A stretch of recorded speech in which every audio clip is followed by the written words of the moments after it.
मेरा पहला बर्तन। विठ्ठल विठ्ठल विठ्ठल विठ्ठल विठ्ठल। मेरा पहला घड़ा। विठ्ठल विठ्ठल विठ्ठल।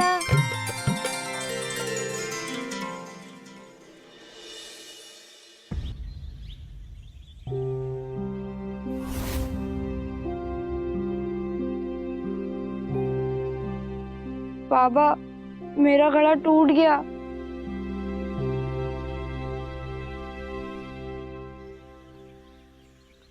कोई बात नहीं बेटा, यदि टूट गया है तो फिर बन जाएगा। गीली मिट्टी को कोई भी कभी भी किसी भी प्रकार का आकार दिया जा सकता है, किंतु कठोर चीजों को कोई भी आकार नहीं दिया जा सकता। वे केवल टूटती हैं। चलो बेटा, आरती का समय हो गया है।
आई लाओ इधर।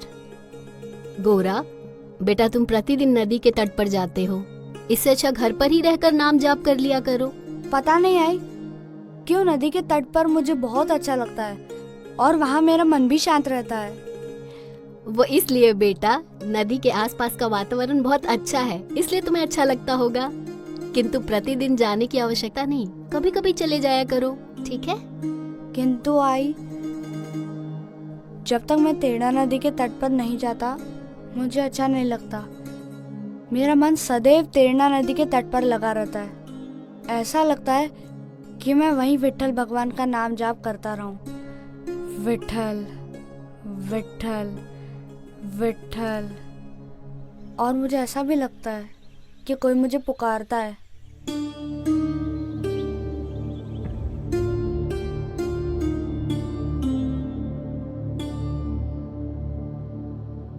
अच्छी बात है बेटा, यदि तुम्हें ऐसा लगता है तो तुम सदैव नदी के तट पर ही विठ्ठल का नाम जाप किया करो। बाबा, जो महात्मा जी मुझे आज नदी के तट पर मिले थे, उन्होंने मुझसे एक बात कही थी। अच्छा, क्या कहा था? उन्होंने कहा कि हमें काम करते करते भी विठ्ठल भगवान का नाम लेना चाहिए। मनुष्य की हर श्वास बहुत कीमती है और उसे व्यर्थ नहीं जाने देना चाहिए। बिल्कुल सत्य कहा था महात्मा जी ने। विठ्ठल के नाम से आवश्यक जीवन में और कुछ भी नहीं होता बेटा।